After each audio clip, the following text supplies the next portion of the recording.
For today's video, we're going military. Let's look at how a tank works. We're going to focus specifically on the American M1A2 Abrams tank. We'll look at the caterpillar tracks, the turret, where the crew sits, and the engine in the back that powers it all.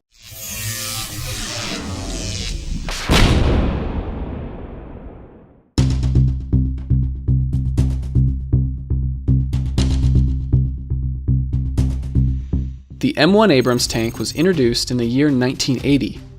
The tank was named in honor of United States Army General Creighton W. Abrams Jr., who was a commander in the Vietnam War. The idea with the M1 Abrams tank was to keep it low to the ground so that it was harder to hit. Angled sides on the tank allowed enemy fire to deflect off the side. It's a bit cozy inside, so I hope you're not claustrophobic. During operations, the crew may spend hundreds of hours inside with very little sleep. There are many versions of the tank. We have the M1, then came the M1A1, and then the M1A2. There's also minor variants of the tanks with many different enhancement packages. But to keep things simple, let's not worry about these, just these three major versions. They look very similar on the outside, but there's been plenty of improvements to items such as the armor, electronics, and the weapons systems.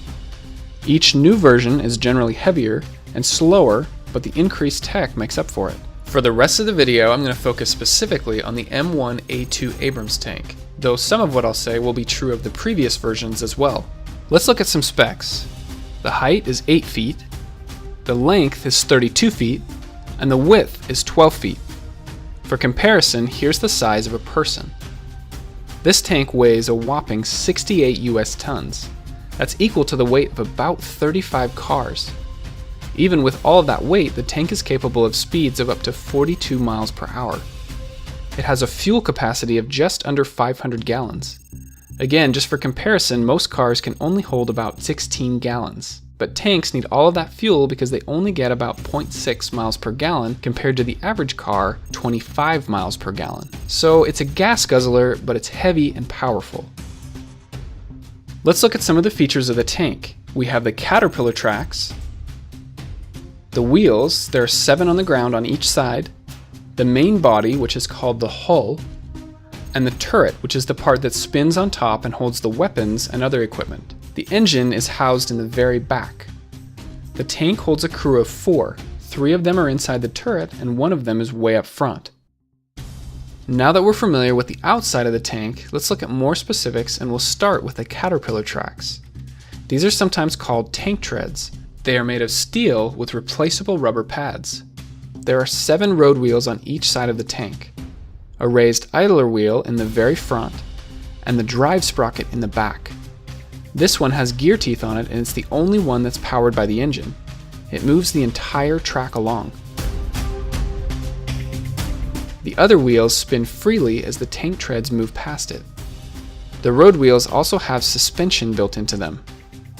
The whole reason we use caterpillar tracks is to allow the tank to go over some very rough terrain.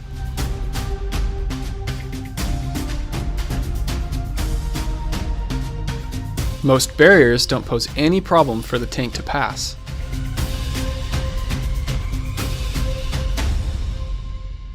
Regular vehicles with 4 wheels have limited surface area in contact with the ground. They can get stuck much easier. That's why it's a good idea to stay on paved roads. The tank, on the other hand, has a much larger surface area to displace all of that weight. Obstacles in the way are usually not a problem. The tank can even climb some very steep hills. Most of the time, it's still a smooth ride for those inside the tank. The tank is steered by altering the speed of the tracks. For example, to turn left, the right tracks need to move faster than the left tracks. Unfortunately, the caterpillar tracks are the most likely part of the tank to break. The good news is that the tank usually carries tools and spare parts so that broken links can be replaced and the tank can keep moving again. Next up is the engine, which is in the very back of the tank. For repairs, the entire engine can be lifted up out of the tank. This is an AGT 1500 engine, which can run off of several different fuels, but most of the time it runs off of jet fuel. In your car, you'll find what's called a piston engine, with these pistons moving up and down to rotate the shaft. But in the tank, you'll find a turbine engine. This one works a little bit more like a jet engine that you would find on an airplane. However, this engine is actually fairly quiet, which is really important so you don't give away the tank's position to nearby enemies. The engine gets very hot, so these two side cooling units will help remove the heat. The exhaust comes out the back, so make sure and stay clear when the engine is on. There's actually a phone on the back of the tank. This way, soldiers on the outside can communicate with the crew on the inside. The sides have armored plates called side skirts to protect the wheels and the caterpillar tracks. These can be opened up in sections for better access to the road wheels. On the front, there's headlights here and 4 tow hooks down here. Remember, there are many different variants of the M1A2 Abrams tank, so another tank might have slightly different features on the outside. This top part is called the turret.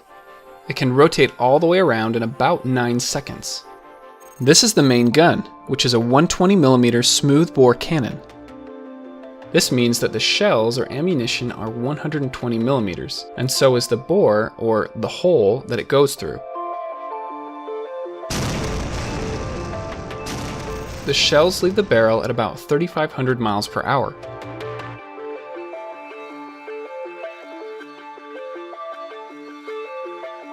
It can hit a target 2 miles away.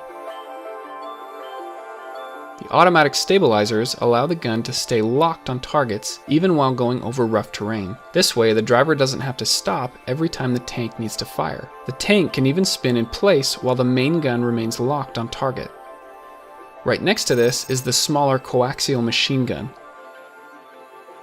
Up on top, there's usually at least one more machine gun to operate. On the sides are smoke grenade launchers. There's one on each side of the tank. These make it harder to be seen during combat. There's not much room for equipment inside of the tank, so oftentimes the crew will put it out here on the bustle rack. There are 2 hatches on top of the turret, the commander's hatch and the loader's hatch. Inside of the turret, you'll find 3 out of the 4 crew members. It's a bit cozy in here. The gunner sits down below to the very right.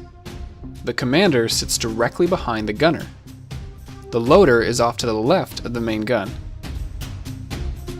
When the turret rotates, all 3 of these crew members rotate with it.